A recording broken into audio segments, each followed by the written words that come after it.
పిల్లలు, ఈరోజు నేను మీకు వరలక్ష్మీ వ్రతం మహిమ గురించి చెబుతాను. ఆ అమ్మవారు ఎంతో కరుణామయురాలు. మనం భక్తితో పూజిస్తే చాలు, ఆ తల్లి దీవెనలు ఎప్పుడూ ఉంటాయి. శ్రావణమాసం భక్తికి ప్రతీక. ఈ మాసంలో వరలక్ష్మీ వ్రతం ఎంతో పవిత్రమైనది. రండి, ఆ దేవి మహిమను తెలుసుకుందాం.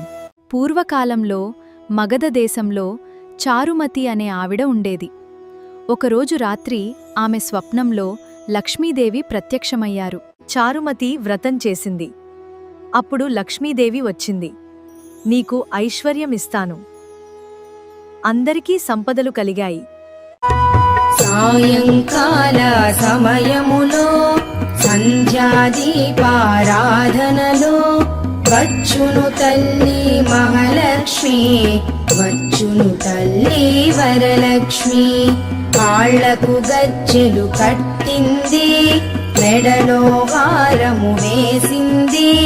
పిలచిన వెంటనే పలికింది, అడిగినదంతా ఇచ్చింది. సాయంకాల సమయములో సంధ్యాదీపారాధనలో వచ్చును తల్లి మహాలక్ష్మి, వచ్చును తల్లి. గ్రంథిం పూజయామి లోకమాత్రే నమః. తృతీయ గ్రంథిం పూజయామి విశ్వజనన్యై నమః. చతుర్థ గ్రంథిం పూజయామి మహాలక్ష్మీ నమః. పంచమ గ్రంథిం పూజయామి క్షీరాబ్ధితనయాయై నమః. షష్ఠ గ్రంథిం పూజయామి విశ్వసాక్షిణ్యై నమః. సప్తమ గ్రంథిం పూజయామి చంద్రసోదర్యై నమః.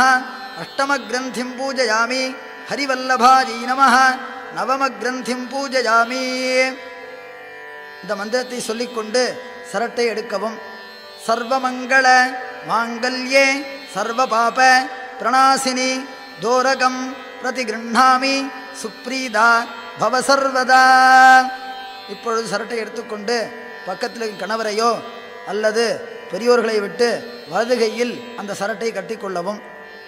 இந்த மந்திரத்தை சொல்லிக்கொண்டே கட்டவும்.